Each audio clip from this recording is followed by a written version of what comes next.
నమస్కారం A one Telugu first news TV వార్తలకు స్వాగతం. ముందుగా వార్తల్లోని ముఖ్యాంశాలు. 6 మున్సిపాలిటీలో BJP single largest party. Karimnagar, Nizamabad గెలుస్తున్నామన్న రామచంద్రరావు. ఈ ఎన్నికల్లో బీజేపీ బలపడిందన్న రామచంద్రరావు. హంగు వచ్చినా బీజేపీ ఎవరికీ మద్దతివ్వదని స్పష్టీకరణ. తెలంగాణలో ఖచ్చితంగా అధికారంలోకి వస్తామని ధీమా. ఫోటోపై బొత్స సత్యనారాయణ సరదా వ్యాఖ్య.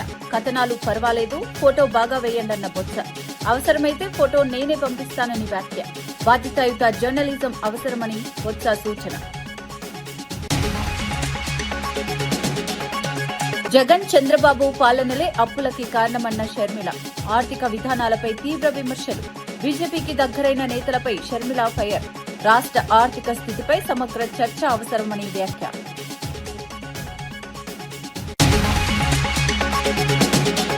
బీఆర్ఎస్ మంచి ఫలితాలు సాధించింది. కొత్తగూడెంలో వారికి ఓపెన్ ఆఫర్ ఇచ్చామన్న కేటీఆర్. 30% పైగా స్థానాలు గెలుచుకున్నామన్న కేటీఆర్. కొత్తగూడెంలో సిపిఐ పార్టీకి మద్దతిస్తామని ఓపెన్ ఆఫర్ ఇచ్చామని వ్యాఖ్య. భారీ విజయం, ప్రజల ఆశీర్వాదమన్న బట్టి విక్రమార్క. 83 మున్సిపాలిటీలో కాంగ్రెస్ ఆధిక్యమని వెల్లడించిన బట్టి. అభివృద్ధికే ప్రజలు పట్టం కట్టారని వ్యాఖ్య. మరింత బాధ్యతతో పనిచేస్తామని బట్టి స్పష్టం. మున్సిపల్ ఎన్నికల ఫలితాలపై మంత్రి శ్రీధర్ బాబు స్పందిస్తూ తెలంగాణ బ్రాండ్ ఇమేజ్ ను దెబ్బతీయడమే అజెండాగా పెట్టుకున్న స్వార్థ రాజకీయ శక్తులకు ప్రజలు గట్టి చెంపపెట్టు తీర్పు ఇచ్చారని అన్నారు. 2 ఏళ్ల ప్రజాపాలనకు ప్రజలు ఆమోదముద్ర వేశారని వ్యాఖ్యానించారు.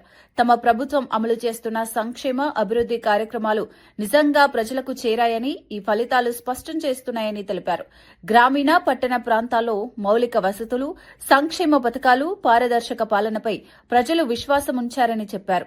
ఎన్నికలు కేవలం రాజకీయ పోటీ మాత్రమే కాకుండా ప్రజా విశ్వాసానికి ప్రతిబింబమని పేర్కొన్నారు. భవిష్యత్తులో మరింత బాధ్యతతో పనిచేస్తామని, ప్రజల ఆశలను నెరవేర్చే దిశగా ప్రభుత్వం ముందుకు సాగుతుందని మంత్రి స్పష్టం చేశారు. స్వార్థ రాజకీయాల గురించి, తెలంగాణ బ్రాండ్ ఇమేజ్ను దెబ్బతీసే ప్రయత్నంలో అదే ఎజెండా పెట్టుకొని అన్ని శక్తులు కలుపుకొని ముందుకు పోయినప్పటికీ ఈ ప్రజా తీర్పు వారికి ఒక చెంపదెబ్బు. ఒకవైపు రాష్ట్ర ఆర్థిక వ్యవస్థను గాడిలో పెడుతూ, మరోవైపు అభివృద్ధి, సంక్షేమాన్ని ప్రజల వద్దకు చేర్చాలనే మా ప్రభుత్వ సంకల్పానికి ఈ ఫలితాలు నిజంగానే నిదర్శనం. మున్సిపల్ ఎన్నికల్లో కాంగ్రెస్ అభ్యర్థులను గెలిపించిన ప్రజలకు డిప్యూటీ సీఎం బట్టి విక్రమార్క కృతజ్ఞతలు తెలిపారు. అభివృద్ది, విశ్వసనీయతకే ప్రజలు పట్టం కడతారని మరోసారి రుజువైందన్నారు. 116 మున్సిపాలిటీలు, 7 కార్పొరేషన్లకు ఎన్నికలు జరగగా 83 మున్సిపాలిటీలు, 5 కార్పొరేషన్లలో కాంగ్రెస్ ఆధిక్యం సాధించడం ప్రజల నమ్మకానికి నిదర్శనమని అన్నారు. హంగు పరిస్థితులున్న చోట ఇండిపెండెంట్ అభ్యర్థులు కాంగ్రెస్ వైపు చూస్తుండటం ప్రభుత్వంపై ఉన్న విశ్వాసాన్ని చూపుతుందని వ్యాఖ్యానించారు. ఈ గెలుపుతో తమపై బాధ్యత మరింత పెరిగిందని, పట్టణ అభివృద్ది, మౌలిక వసతుల మెరుగుదల, పారదర్శక పాలనపై దృష్టి సారిస్తామని చెప్పారు. ప్రజల తీర్పు తమకు ప్రేరణగా నిలుస్తుందని, అదే ఉత్సాహంతో సేవ చేస్తామని బట్టి పేర్కొన్నారు. పరిపాలన అందిస్తాం. ఈరోజు జరిగినటువంటి 116 మున్సిపాలిటీల్లో, అట్లాగే 7 కార్పొరేషన్ ఎన్నికలకు సంబంధించి దాదాపు మాకు అంది వస్తున్నటువంటి సమాచారం మేరకు ఇప్పటి వరకు స్పష్టంగా 83 మున్సిపాలిటీస్లో కాంగ్రెస్ పార్టీ స్పష్టమైనటువంటి ఆధిక్యతతో ముందుకు పోతా ఉంది. మిగిలి ఉన్నటువంటి మిగతా స్థానాల్లో కూడా చాలా చోట్ల ఇండిపెండెంట్ అభ్యర్థులు, కొన్ని చోట్ల ఫార్వర్డ్ బ్లాక్ అభ్యర్థులు, సరే కొన్ని చోట్ల మిగతా ప్రతిపక్షాలకు సంబంధించిన చిన్న అక్కడక్కడ చెదురుమదురుగా బీఆర్ఎస్ పార్టీకి, బీజేపీకి అక్కడక్కడ కొన్ని ఉన్నాయి. ఇవన్నీ కూడా చాలా వరకు ఇప్పటికే ఇండిపెండెంట్లుగా గెలిచినటువంటి వాళ్ళంతా కూడా చాలా సందర్భాల్లో ఇప్పటికే కాంగ్రెస్ పార్టీ నాయకత్వం దృష్టికి వస్తూ వారంతా కూడా ఈ ప్రభుత్వం చేస్తున్నటువంటి అభివృద్ధి కార్యక్రమాలు, ప్రజాహిత కార్యక్రమాలు ఇంకా కొనసాగించడానికి మేము కూడా కాంగ్రెస్ పార్టీ అభ్యర్థులు గెలిచినట్టుగానే మేము కూడా ఈ ప్రభుత్వానికి మద్దతు ఇస్తూ చేయూతనివ్వాలనేటువంటి ఆలోచనతో ఉన్నామని చెప్పి వారందరూ కూడా ఆయా ప్రాంతాల్లో ఉన్నటువంటి నాయకత్వంతో చేతులు కలుపు ముందుకు వస్తూ ఉన్నారు. హర్యానాలో భూ అక్రమాల కేసులో ఓ పోలీస్ అధికారిని సస్పెండ్ చేయాలని మంత్రి అనిల్ విజ్ ఎస్పీకి ఆదేశించగా ఆ అధికారం తన పరిధిలో లేదని మహిళా ఎస్పీ స్పష్టంగా సమాధానమిచ్చారు. తన ఆదేశాలు అమలు చేయలేదని మంత్రి ఆగ్రహం వ్యక్తం చేసి బయటకు వెళ్లిపోవాలని చెప్పిన వీడియో సోషల్ మీడియాలో వైరల్ అయింది. అధికార పరిమితులపై స్పష్టతతో స్పందించిన మహిళా ఐపీఎస్ అధికారిపై నెటిజన్లు ప్రశంసలు కురిపిస్తున్నారు. రాజకీయ ఒత్తిడిల మధ్య చట్టపరమైన విధానాలను పాటించడం అధికారుల బాధ్యత అని పలువురు వ్యాఖ్యానిస్తున్నారు. పరిపాలనలో అధికారుల స్వతంత్రత ఎంత ముఖ్యమో ఈ ఘటన మరోసారి గుర్తు చేసిందని విశ్లేషకులు అభిప్రాయపడుతున్నారు.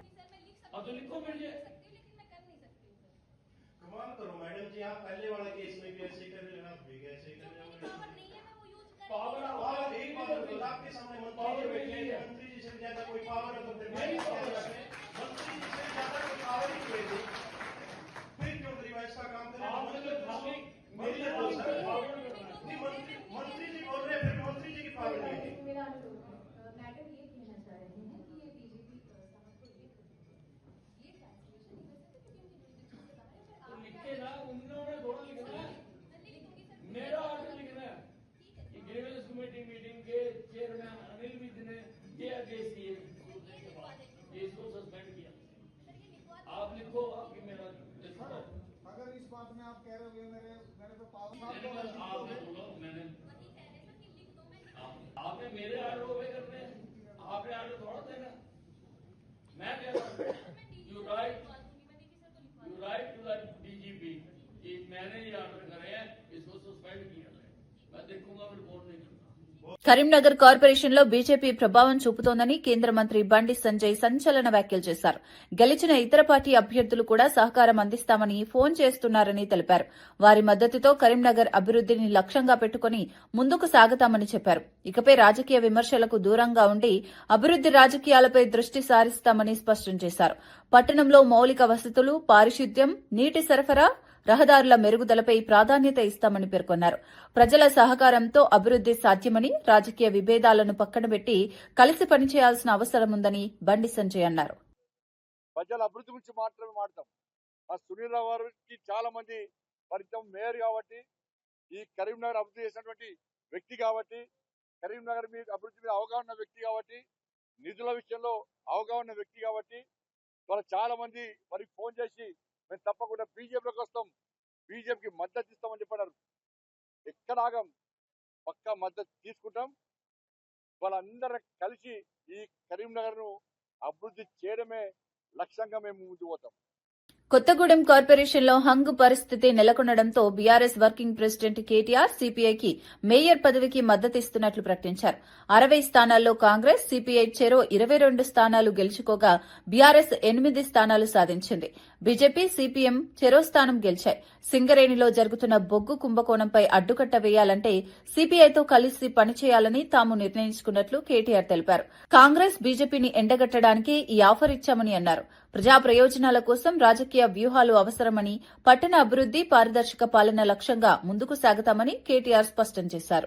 అడ్డుకోవాల్సిన అవసరం ఉంది. ఎందుకంటే ఈ రెండు చోట్ల కూడా అక్కడ 51% వాటా సింగరేణిలో రాష్ట్ర ప్రభుత్వానికి ఉంది, కాంగ్రెస్ ప్రభుత్వం ఇక్కడ ఉన్నది. 49% వాటా కేంద్ర ప్రభుత్వానికి ఉంది, బీజేపీకి అందులో భాగస్వామ్యం ఉంది. ఇన్ని అక్రమాలు జరుగుతున్నాయని చెప్పి మేము గొంతెత్తి ధర్నాలు చేసి క్షేత్రంలో ఘోషించి ప్రెస్ మీట్లు పెట్టి గవర్నర్ను కలిసి ఇంత హంగామా చేస్తే మరి ఇంతవరకు అటు కాంగ్రెస్ చప్పుడు చేయదు, ఇటు బీజేపీ చప్పుడు చేయదు.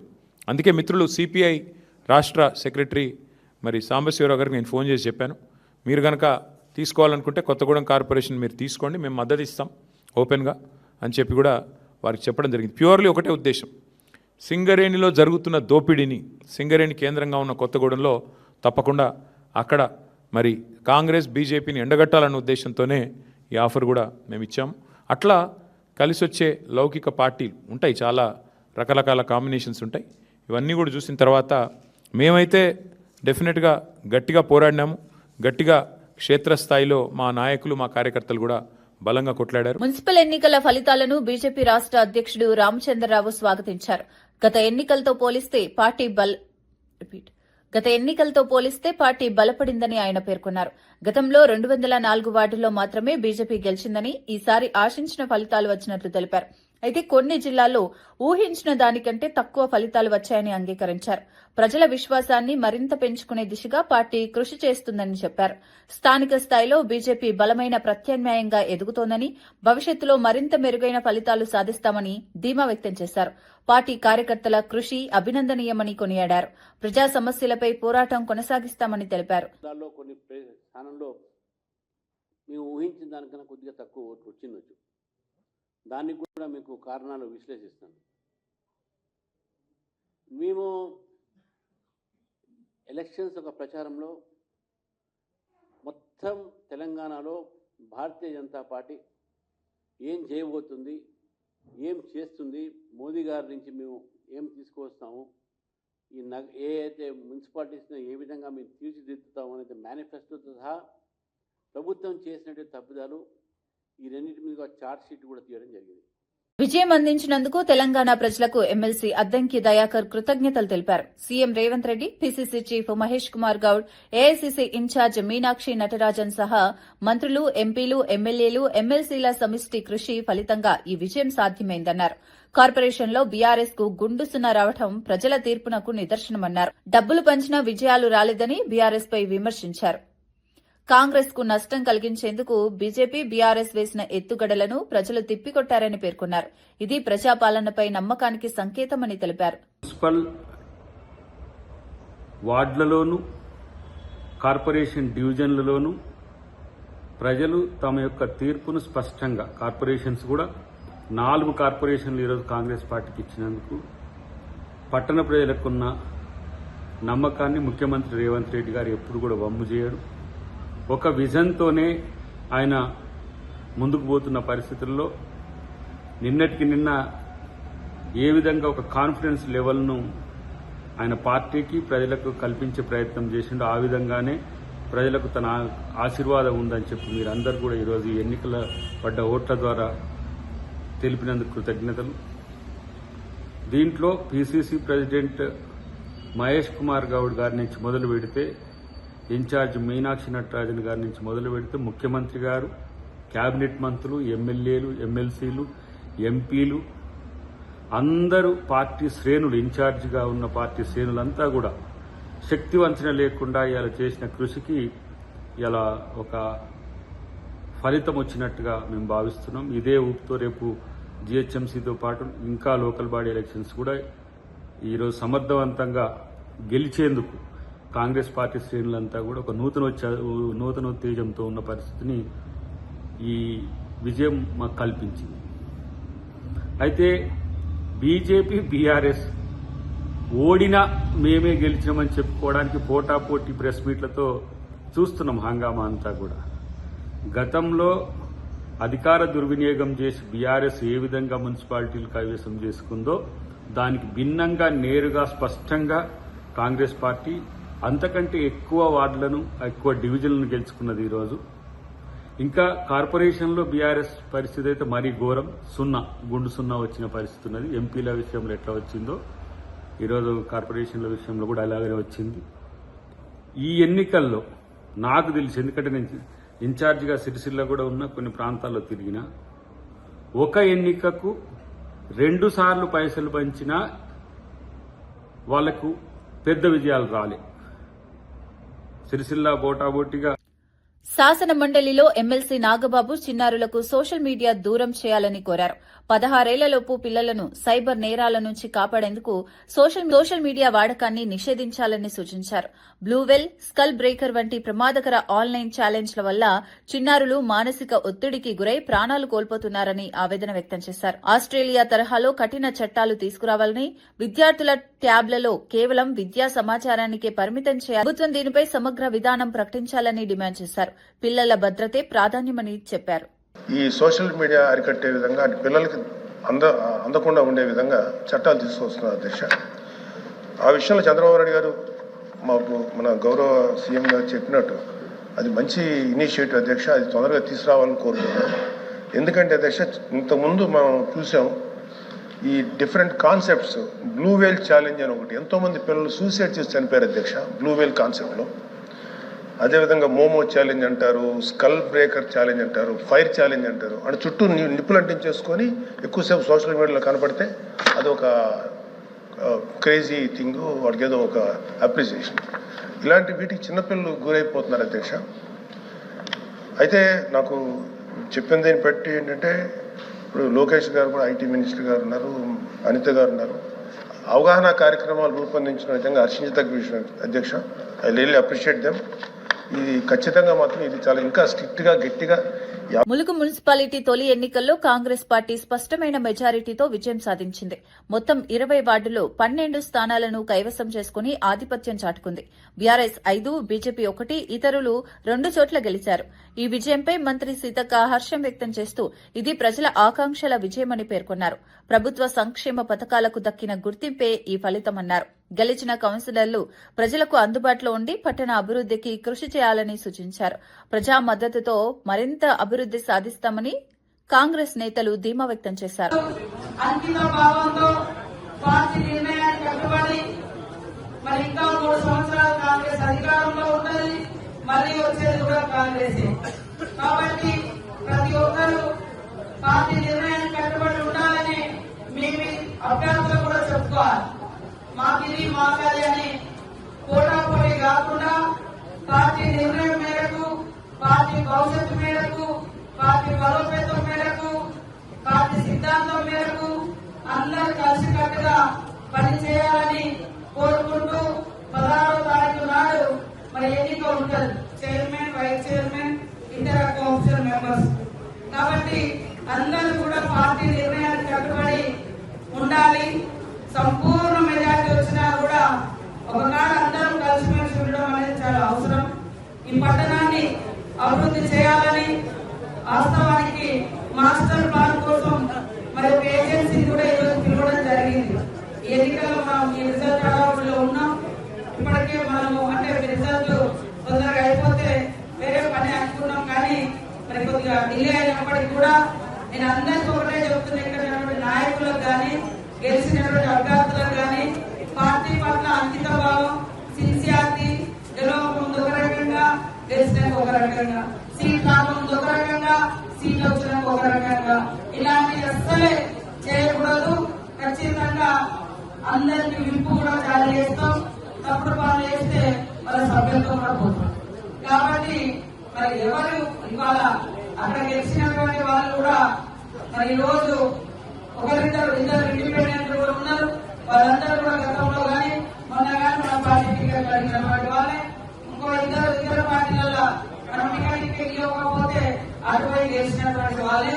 కాబట్టి కాంగ్రెస్ పార్టీని బలోపేతం చేయడం కోసం మంచిగా ఆలోచించి భవిష్యత్తులో ఇప్పుడు గెలిచినటువంటి వాళ్ళందరూ భవిష్యత్తులో మీ భవిష్యత్తు బాగుండే విధంగా నిర్ణయాలు తీసుకుందాం.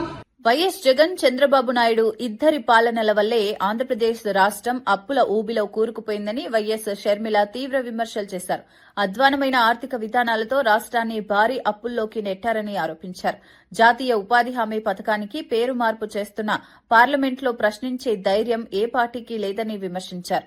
చంద్రబాబు, పవన్ కళ్యాణ్తో పాటు జగన్ కూడా బీజేపీకి దగ్గరయ్యారని, రాష్ట్ర ప్రయోజనాల కంటే రాజకీయ లాభాలకే ప్రాధాన్యమిస్తున్నారని మండిపడ్డారు. ప్రజల సమస్యలపై గట్టిగా నిలబడాల్సిన నేతలు కేంద్రానికి అనుకూలంగా వ్యవహరిస్తున్నారని అన్నారు. రాష్ట్ర ఆర్థిక పరిస్థితి, ఉపాధి అవకాశాలు, సంక్షేమ పథకాల భవిష్యత్తుపై సమగ్ర చర్చ అవసరమని పేర్కొన్నారు. చంద్రబాబును కూడా సూటిగా ప్రశ్నిస్తుంది కాంగ్రెస్ పార్టీ. ఇది భావ్యం కాదు. మన రాష్ట్ర ప్రజల జీవితాలతో ఆటలు ఆడుకుంటున్నారు ఈ రాజకీయ నాయకులు. ఎవరైనా మాట్లాడుతున్నారా?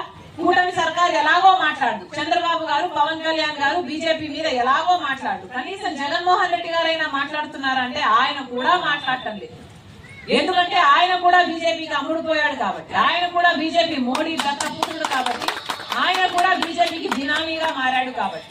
రాజశేఖర రెడ్డి గారు అంత చిత్తశుద్ధితో ఉపాధి హామీ పనిని అంత అద్భుతంగా జరిపి చూపిస్తే, హామీని కూనీ చేస్తుంటే కనీసం ఒక్క మాటైనా మాట్లాడడం లేదంటే మరి జగన్మోహన్ రెడ్డి గారికి బీజేపీని ఎదిరించే సత్తా ఉన్నట్ట లేనట్ట? ముమ్మాటికి లేనట్టు. అందుకే చెప్తున్నాం, ఈ రోజు ఉపాధి హామీ పథకం నిలబడాలి అని కొట్లాడుతున్న ఏకైక పార్టీ కాంగ్రెస్ పార్టీ. పల్నాడు జిల్లా కోటప్పకొండలో మహాశివరాత్రి సందర్భంగా జరగనున్న వేడుకల ఏర్పాట్లను జిల్లా కలెక్టర్ కృతికా శుక్లా సమీక్షించారు. భక్తుల రద్దీ దృష్ట్యా భద్రతా చర్యలు, క్యూలైన్లు, పార్కింగ్ సదుపాయాలు, తాగునీరు, వైద్య శిబిరాల ఏర్పాట్లను ప్రత్యక్షంగా పరిశీలించారు. శివరాత్రి రోజున లక్షలాదిగా వచ్చే భక్తులకు ఎలాంటి ఇబ్బందులు కలగకుండా సమగ్ర ప్రణాళికతో పనిచేయాలని అధికారులకు ఆదేశించారు. దర్శనాలు సాఫీగా జరిగేలా ట్రాఫిక్ నియంత్రణ, శానిటేషన్, అత్యవసర సేవలపై ప్రత్యేక దృష్టి పెట్టాలని సూచించారు. ఆలయ పరిసరాల్లో శుభ్రత, లైటింగ్, తాత్కాలిక సదుపాయాలు సమయానికి పూర్తి చేయాలని స్పష్టం చేశారు. భక్తుల భద్రతే ప్రథమ కర్తవ్యమని పేర్కొన్నారు. Morning 9 AM honourable minister for energy Gottipati Ravikumar గారు పట్టు వస్త్రాలు గవర్నమెంట్ వైపు నుంచి సమర్పణ చేస్తారు. దర్శనాలకు సంబంధించి 100 రూపీస్ శీఘ్ర దర్శన్ టికెట్, 200 రూపీస్ ప్రత్యేక దర్శనం ticket, 300 rupees VIP ticket and 500 rupees అభిషేకం టికెట్స్ అన్నీ ఆన్లైన్ ఆల్రెడీ విడుదల చేయడం జరిగింది. ఈరోజు రేపు కూడా అవి ఆన్లైన్లో అవైలబుల్ ఉంటాయి. మహాశివరాత్రి రోజు కూడా టెంపుల్ దగ్గర కౌంటర్స్ ఉంటాయి. 100, 200 అండ్ 500 రూపీస్ టికెట్స్ ఆ రోజు కూడా ఆఫ్లైన్ కూడా కొనుక్కోవడానికి ప్రొవిజన్ ఇవ్వడం జరుగుతుంది. సో ఈ అరేంజ్మెంట్స్ సంబంధించి ముఖ్య ఉద్దేశం మన భక్తుల అందరికీ ఎంత క్యూ లైన్ ఉన్నప్పుడు కూడా వాళ్ళకి అన్ని సదుపాయాలు ఉండాలి. వాటర్ సంబంధించి 6 lakh పైన వాటర్ బాటిల్స్ ఇప్పటికీ అరేంజ్ చేయడం జరిగింది. 1 lakh పైన butter milk packets, biscuit packets, చిన్నపిల్లల కోసం పాలు అరేంజ్ చేయడం జరిగింది. షేడ్ నెట్స్, క్యూ లైన్స్ అన్నీ పక్కాగా ఏర్పాటు చేయడం జరిగింది. ఇప్పటికీ అన్ని చోట మెడికల్ క్యాంప్స్, 108 వెహికల్స్, వైద్య సిబ్బందులు 170 పైన 3 రోజులు 14, 15, 16 ఫిబ్రవరి అక్కడే ఉంటారు.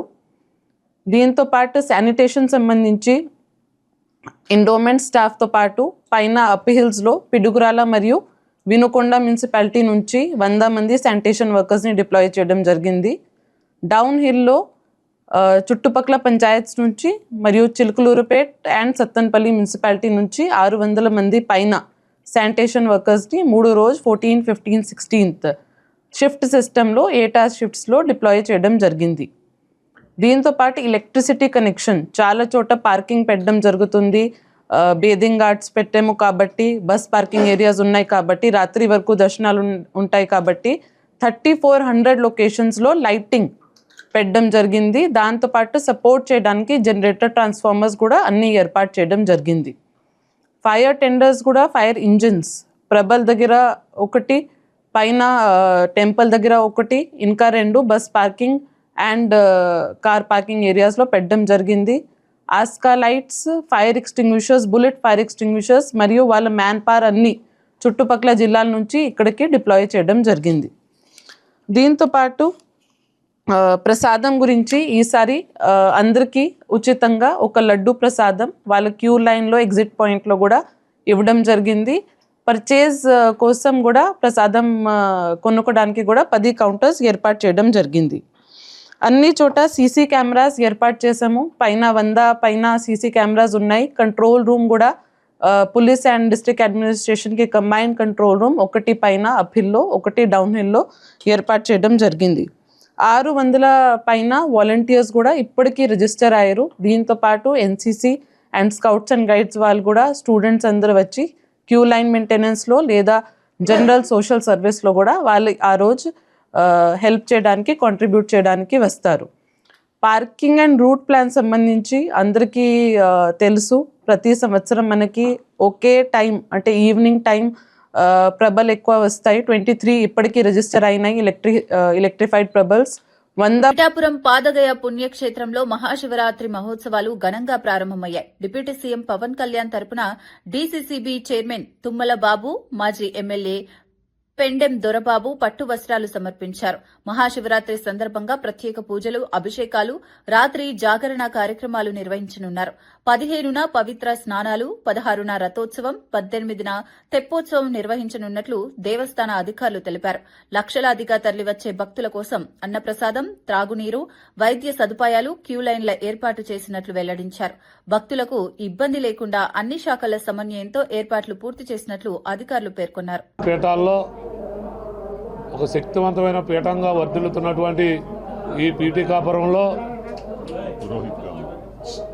పురోహిత అమ్మవారు దత్తక్షేత్రంలో మరి మహాశివరాత్రి ఉత్సవాలు జరుగుతున్నటువంటి సందర్భంలో డిప్యూటీ సీఎంగా పిఠాపురం స్థానిక శాసనసభ్యులుగా ఉన్నటువంటి పవన్ కళ్యాణ్ గారి తరఫున ఈరోజు అమ్మవారికి అయ్యవారికి కూడా ఈరోజు పట్టు వస్త్రాలు, పువ్వులు, పండ్లు పవన్ కళ్యాణ్ గారి తరఫున మరి 5 మెన్ కమిటీగా ఉన్నటువంటి మేము కానీ మరి ఈరోజు ఉత్సవ కమిటీ కూడా వేసుకోవడం జరిగింది. ఆ ఉత్సవ కమిటీ సభ్యులు, కూటమి నాయకులు అందరూ కలుపుకుని ఈరోజు ఈ శివరాత్రి వేడుకల సందర్భంగా స్వామివారికి. వార్తలు ముగించే ముందు ముఖ్యాంశాలు మరోసారి. ఇవి 6 మున్సిపాలిటీలో BJP single largest party. Karimnagar, Nizamabad గెలుస్తున్నామన్న రామచంద్రరావు. ఈ ఎన్నికల్లో బీజేపీ బలపడిందన్న రామచంద్రరావు. హంగు వచ్చినా బీజేపీ ఎవరికీ మద్దతివ్వదని స్పష్టీకరణ. తెలంగాణలో ఖచ్చితంగా అధికారంలోకి వస్తామని ధీమా. ఫోటోపై బొత్స సత్యనారాయణ సరదా వ్యాఖ్య. కథనాలు పర్వాలేదు, ఫోటో బాగా వేయండన్న బొత్స. అవసరమైతే ఫోటో నేనే పంపిస్తానని వ్యాఖ్య. బాధ్యతాయుత జర్నలిజం అవసరమని బొత్స సూచన. జగన్, చంద్రబాబు పాలనలే అప్పులకి కారణమన్న షర్మిల. ఆర్థిక విధానాలపై తీవ్ర విమర్శలు. బీజేపీకి దగ్గరైన నేతలపై షర్మిల ఫైర్. రాష్ట్ర ఆర్థిక స్థితిపై సమగ్ర చర్చ అవసరమని వ్యాఖ్య.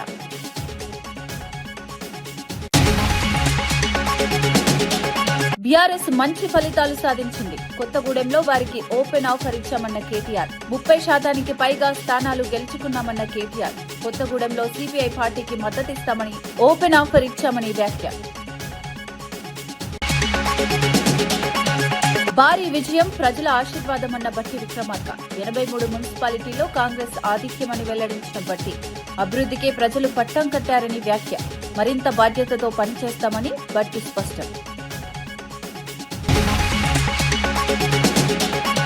ఈనాటి వార్తా విశేషాలు. మరో బులెటిన్లో మళ్ళీ కలుద్దాం. నమస్కారం.